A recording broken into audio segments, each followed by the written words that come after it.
Ce matin, on va parler de l'école solidaire Saint-Jean de Dakar, une école inclusive où les enfants en situation de handicap côtoient les enfants dits tout simplement normaux. Ils partagent le même cadre. Alors, un cadre, Sarah, d'échange et de partage du savoir pour ces enfants, il faut le dire, qui souffrent, on va découvrir en images la symbiose, si vous voulez, ou l'échange. Il n'y a pas de distinction entre enfants dits normaux ou enfants déficients mentaux ou intellectuels tout simplement. Donc ce sont des centres qui se développent et pour cette fois-ci il s'agit, l'intitulé en tout cas c'est une école solidaire. Solidaire, on entend par solidaire ce cadre où il n'y a pas de distinction, mais surtout donner une chance à ces enfants qui sont souvent confrontés à des difficultés, c'est-à-dire le choix d'une école, là où ils peuvent s'exprimer mais vraiment vivre leur droit à l'éducation et avoir également la possibilité de pouvoir, pourquoi pas, limiter certains risques, hein, parce que quand un enfant qui souffre d'un handicap ne peut pas aller à l'école, s'il est gardé à la maison, pour certains, d'autres même prendront l'option de l'amener dans la rue mendier. Donc je dis, ce sont des risques qu'il faut limiter et les causes, on les connaît généralement, ce sont des enfants qui peuvent certainement souffrent d'une malformation, si ce n'est pas congénital, c'est à la naissance. Donc je pense que l'appui ou bien le soutien qui est en train d'être fait par rapport à cela au Sénégal, à Dakar précisément, il faut l'encourager parce qu'il y a de bonnes volontés des personnes qui, pour une raison ou pour une autre, créer un centre ou une école tout simplement inclusive pour permettre à ces enfants de vivre, de s'épanouir, mais surtout de pouvoir afficher leur capacité parce que au fond, ce sont des enfants qui sont mais réellement intelligents. Oui, et évidemment, on salue cette initiative. On va maintenant écouter les responsables du centre, c'est ça? Tout à fait. Le directeur de l'école solidaire qui va nous parler un peu du profil d'enfants qui reçoivent à l'école solidaire Saint-Jean.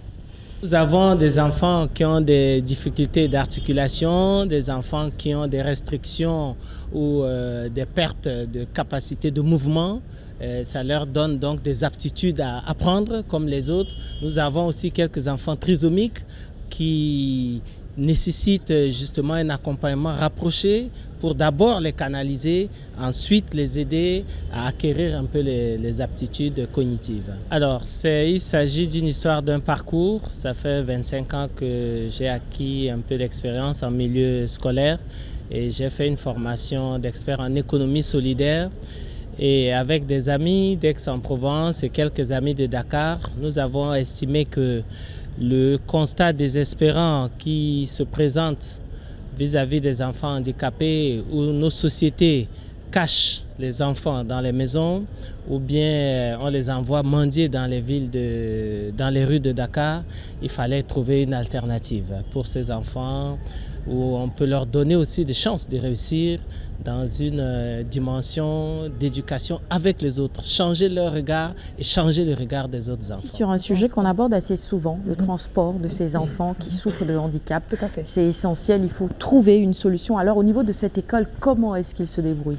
Ce sont les parents qui se débrouillent, hein, chacun avec ses propres moyens parce que vous savez, si l'école publique, la plus grande école publique du Sénégal qui accueille ces enfants en situation de handicap a des problèmes de transport ou l'une des plus grandes comme le CFD, je ne pense pas que les privés soient épargnés. Il faut le dire, il faut déjà que le bus soit adapté. Donc c'est généralement des difficultés qu'ils ont et parfois ce sont les parents qui s'organisent, mais tout le monde peut ne pas participer parce qu'il y en a qui ont leur propre véhicule et qui jugent nécessaire de ne pas inscrire leurs enfants au bus. Donc s'ils ne sont pas nombreux, ils ne peuvent pas par exemple payer 400 000 francs, voire 500 000 à un bus. Voilà, donc il n'y aura que quelques enfants et les parents ne pourront pas assurer toutes ces charges. Donc c'est la principale difficulté ou l'une des difficultés que l'on rencontre souvent pour ces cas précis, que ce soit l'école publique, parce qu'il y a des écoles publiques, Massamba Thiam, je crois, assez défendu quand même ce programme de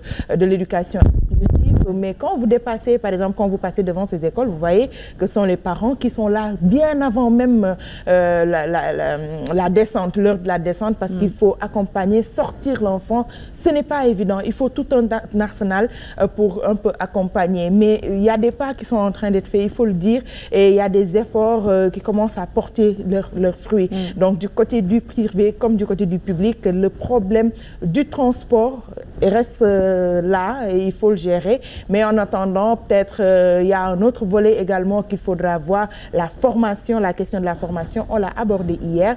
Ces accompagnants, ces éducateurs qui sont à la fois appelés à gérer les enfants dits normaux et ceux qui présentent des déficiences intellectuelles. Donc, on va faire un petit résumé avec le directeur pour parler justement de cette formation, mais également parler de la difficulté, aussi bien de l'école, mais aussi des parents. Nous avons des enseignants qui sont expérimentés et donc nous, notre but, c'est de ne pas de faire une école spécifique pour des enfants handicapés. C'est de les mélanger avec les autres enfants. Et nous essayons donc de les faire, de s'adapter à ce monde, à la transmission du savoir selon leur rythme.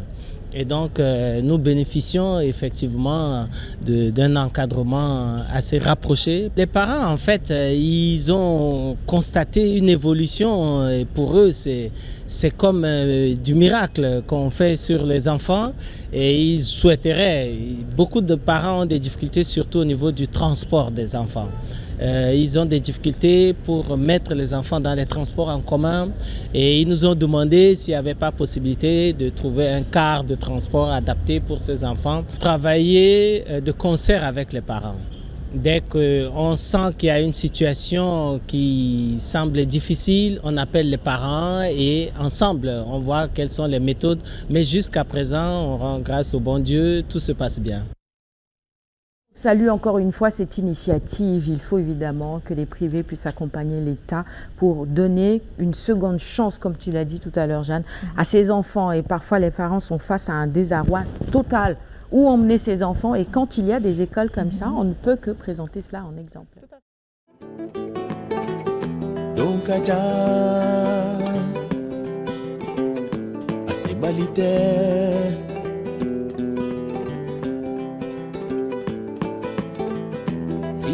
janya janya anabadodola